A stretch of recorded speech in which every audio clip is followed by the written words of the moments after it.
Najlepša hvala gospe Gaji Brecelj, ki je upoštevala tudi čas. Gospod Uroš Macer. Pozdravljeni.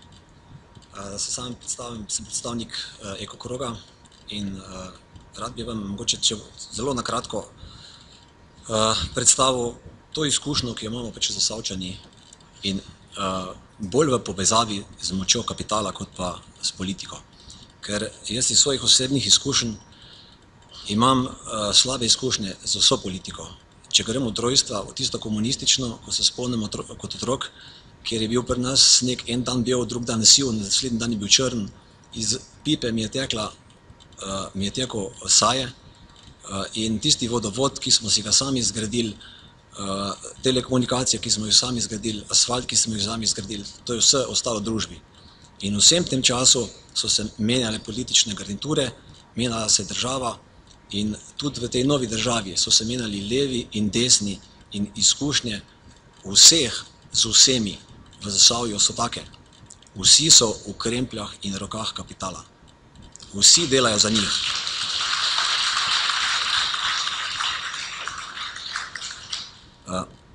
Kot po pregovoru se pač ekološki problemi pojavljajo tam, kjer je tudi problem etičnih načel, problem demokracije in tako se je seveda pojavil ta problem tudi v Sloveniji in teh ekoloških problemov je v Sloveniji ogromno. In z nekim prihodom multinacionalke, ko je Slovenija svojo tovarno prodala francoskemu kapitalu, se je v Zasavju začel 10-letni boj, ki še vedno traja. V tem času so nas Zasavčane izdale vse inštitucije, od inšpekcijskih služb, Arsa, MOPA, predsednika države, predsednika vlade, vseh. Niti eden ni, za katerega bi dali mi danes roko v ogenj in zato imamo vse dokaze. In ko se vprašaš, zakaj je tako in kako, komu služi ta država in te inštitucije, se jih vendar mi plačujemo, davkoplačevalci jih plačujemo za to, da bojo delali v našem interesu, da nas bojo zavarovali pred prekomernim uničevanjem narave, pred prekomernim posegom v okolje, da ne bo uničeno zdravje ljudi. In mi te ustanove vse plačamo in mi bi mogli normalno živeti s svojimi družinami in svoj prosti čas bi mogli imeti. Ampak mi tega v Zasavju, saj jaz osebno in tisti, ki delamo aktivisti v Ekokrogu, že 10 let nimamo. Mi delamo tisto, kar bi mogla delati država.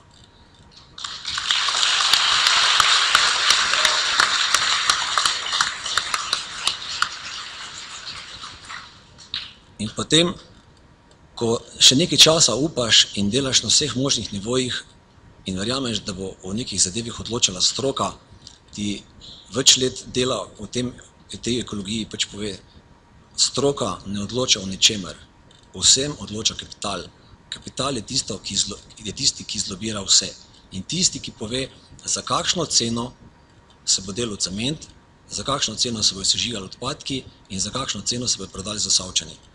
In v tem primeru je narobe govoriti samo o Zasavčanih.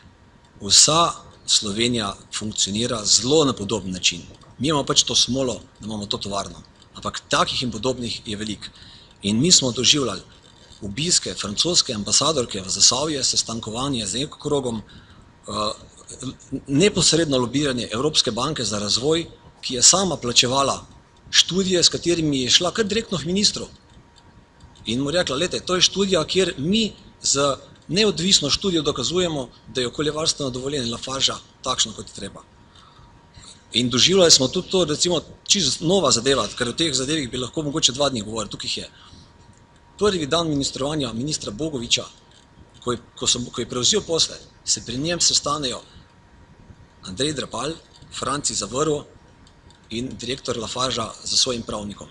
Potem veste, kdo tukaj odloča in kakšno je okoljevarstveno dovoljenje, ker Lafarge, morate vedeti, si je zdaj plačal vplivno močje, da je njegovo vplivno močje okrog njegove ograje in Arso še danes razmišlja, če je to res.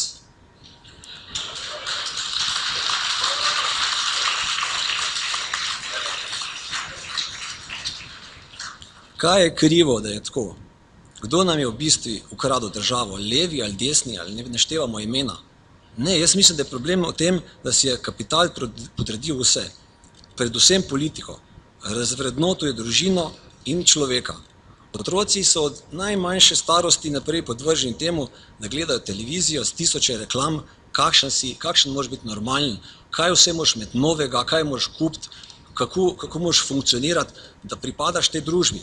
Staršev pa ni več doma, ki bi vzgajali, ker jih je kapital, si jih je polastil in delajo od zjutraj do večera za minimalne plače.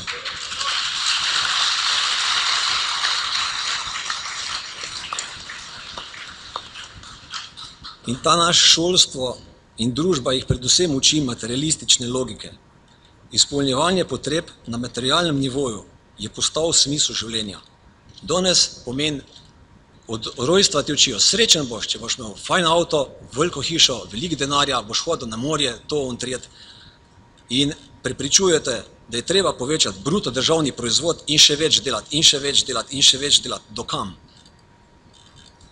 Ali v bistvu že ni dovolj? Ali si kapitalski pohlep ni dovolj razčlovečil človeka, pa uničil naravo, izropal naravo in pohodil vse naravne zakonitosti? Zdaj treba najti neko pot iz tega. Na novo bo treba osmisliti življenje, upoštevati bo potrebno začeti naravne zakonitosti in spremeniti temeljni odnos človeka do narave in do naravnih virov.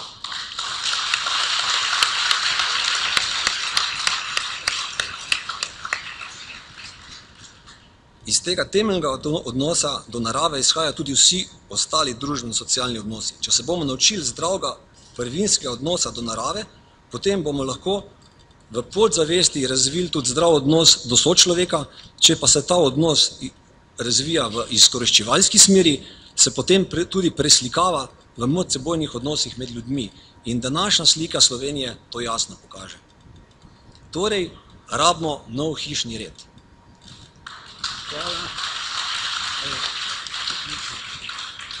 Ker bi z drugimi posedami pomenili novo ustavo.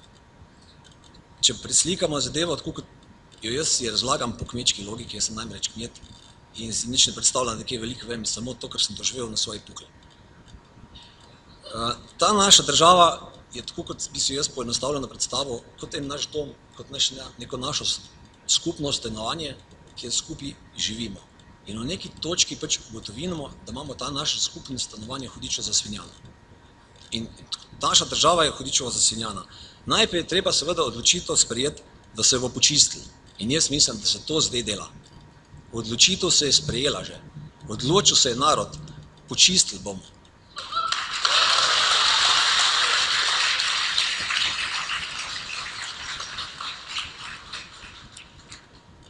V to ustavo je nujno treba uvesti trajnostni razvoj.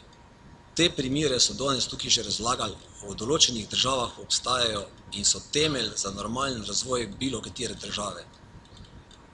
Potrebno je speljati spremembe in sicer na vseh področjih, ne samo v smislu povečanja, tako kot slišimo dan na dan v televiziji, na bruto državni proizvod, pa po še večjega izkoriščanja človeka, ampak treba je narediti spremembe v šolstvu, zdravstvu in v njih uvesti več humanizma, sociale, trajnostnega razvoja, pa pravičneje razdeliti dobičke, predvsem pa dobrine. Odvzeti je treba veliko moč kapitalu, kapital je treba začeti regulirati. Dokler bomo ploskali temu globalizaciji in ploskali temu, da se kapital združuje, bomo neprestano dovoljevali to, da bo imel kapital takšno moč, da noben nadzor nad njim ne bo možen in da si bo prilastil vse. Kdo lahko to stori, je pa vprašanje. In jaz mislim, da te zadeve lahko naredi cvet naroda. In ta cvet naroda je treba poiskati in ta cvet naroda bi v normalnih okoliščinah mogel biti izvoljen in sedeti v parlamentu. Ampak nažalost temu ni tako. Ko bi šli ljudje mimo parlamenta, Boštjan Pichler rekel, globoko bi se mogli prekloniti, pa globoko dol dati. Ampak pri nas je ravno obratno, pri nas letijo granitne kocke.